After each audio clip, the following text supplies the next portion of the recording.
Welcome. कैसे हैं आप लोग? आज हम जो डिस्कस करेंगे वो करेंगे हम लिक्विडिटी स्वीप के ऊपर।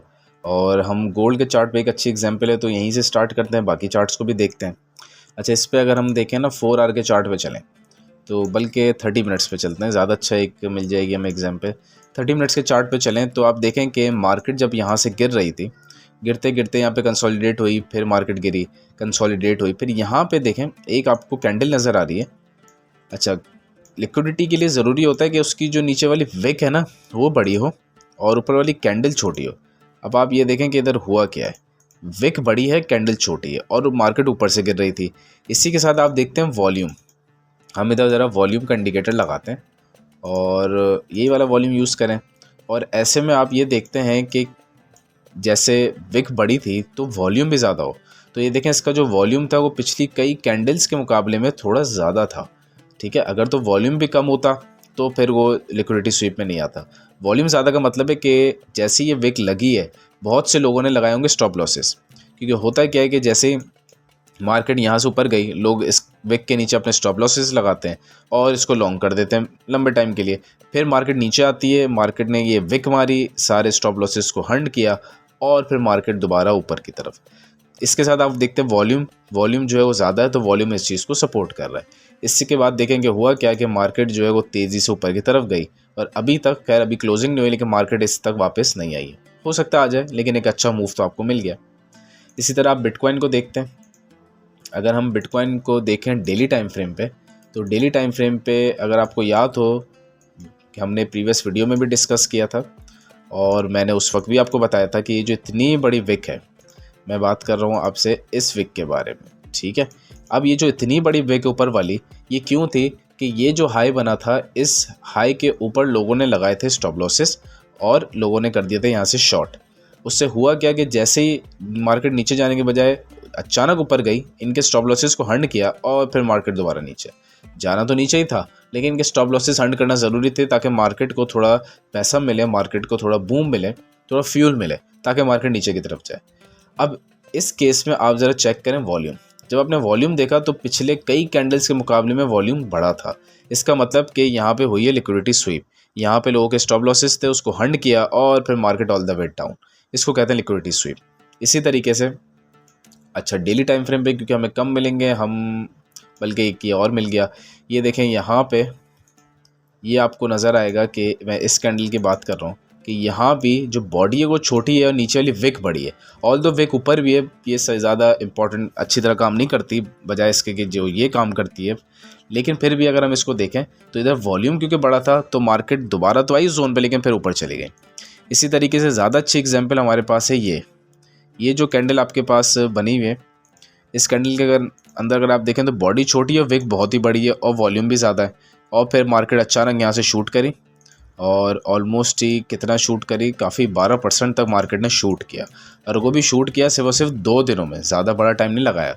तो ये चीज़ है जो कि आपको लिक्विडिटी स्वीप को पहचानने में मदद करती है। ऑल दो इसके और भी तरीक़ेकार हैं, सिर्फ ये एक तरीका नहीं है, क्योंकि इससे आप परफेक्शन नहीं गेन कर सकते। और भी तरीके हैं जिस पे हम आने वाले दिनों में मज़ीद बात करेंगे इन चीज़ों पे। लेकिन लिक्विडिटी स्वीप का कॉन्सेप्ट ऐसा है, काफ़ी लोगों ने डिस्कस किया था कि इस पर ज़रा बात करें, तो इसलिए हमने थोड़ा बात किया। आज बेसिक्स पे हमने डिस्कस किया है, आने वाले दिनों में हम और डिस्कस कर लेंगे।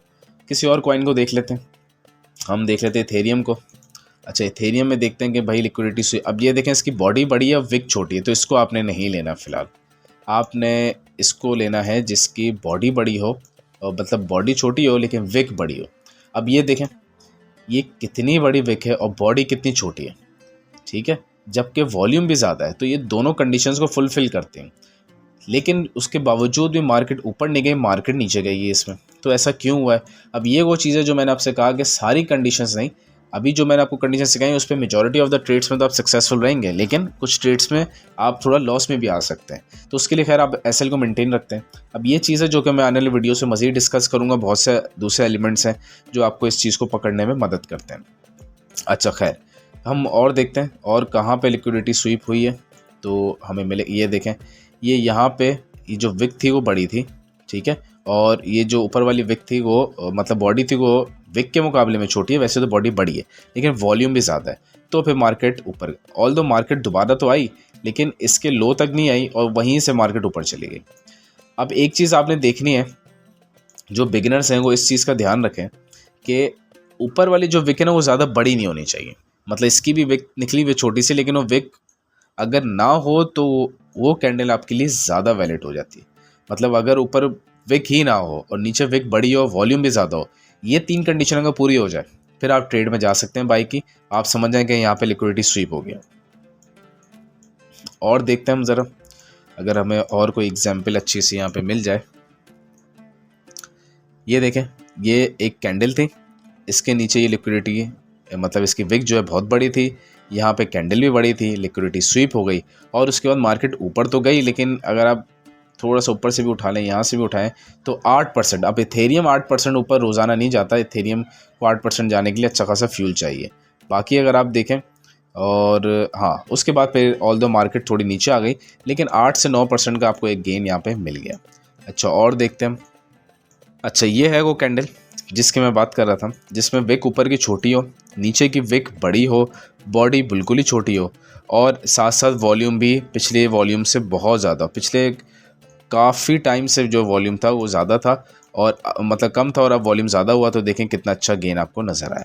अब ये तो हो गया डेली टाइम फ्रेम। इसी तरह आप 5 मिनट्स में आ जाएँ तो आपको उस पर अलग नज़र आएगा केस। फिर आप जितने आप हायर टाइम फ्रेम या लोअर टाइम फ्रेम पे करेंगे उतना डिफरेंट आपको सिनेरियो नज़र आएगा। जैसे कि कहाँ पे देखते हैं, अब ये देखें, इसकी विक तो बड़ी थी लेकिन इसका वॉल्यूम ज़्यादा नहीं था। ऑल्दो इसने अच्छी तरह प्ले आउट किया लेकिन इसका वॉल्यूम ज़्यादा नहीं था। ठीक है। अच्छा, हम 30 मिनट्स पे चेक करते हैं अगर कोई एग्जांपल मिल जाए तो। नहीं, अभी इस पे फ़िलहाल तो कोई एग्जांपल नहीं है, लेकिन ये कि हमने डेली में काफ़ी देखी, ये एक आपको एक अच्छी एग्जांपल मिली। ये देखें, इसने एक विक मारी, वॉल्यूम भी ज़्यादा था, दूसरी तीसरी विक मारी, वॉल्यूम कम था, तो यहाँ से अच्छी बाई की ट्रेड मिलती। फिर ये देखें, इसने जो विक मारी वो इसके लो पे नहीं मारी, थोड़ा सा ऊपर ही मारी, तो आप अगर स्टॉप लॉस इसके लो पे रखते हैं तो आपके स्टॉप लॉस हंड ही नहीं होता और फिर बदले में देखें कितना ज़बरदस्त इसने प्रॉफिट दिया आपको। ठीक है, तो ये चीज़ है जो कि आपको लिक्विडिटी स्वीप को काम करने में या उसको ट्रेड करने में मदद मिली।